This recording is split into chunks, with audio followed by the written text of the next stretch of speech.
लक्ष्मीयाय च नमो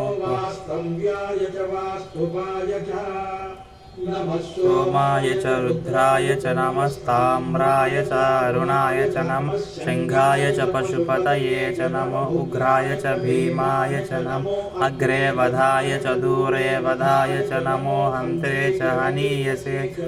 वृक्षेभ्यो हरिके चतुरणाय चोत्तरणाय च नमः आचार्याय च वाध्याय च नमः जघेन्याय च नमो सत्याय च प्रवाह्याय च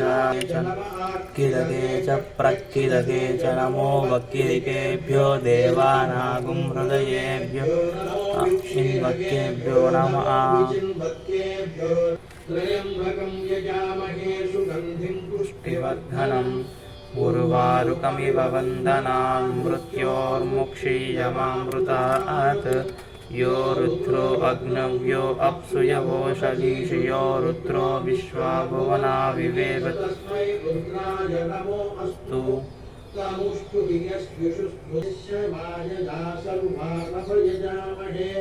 मृत्यवे स्वाहा मृत्यवे स्वाहा।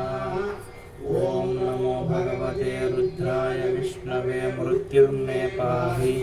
प्राणानां ग्रन्थिरशिरुद्रो मा विशान्तकः तेनान्नेनाप्यायस्व नमो रुद्राय विष्णवे मृत्युर्मे पाहि आयुर्वर्धताम्। ओम शान्ति शान्ति शान्तिः।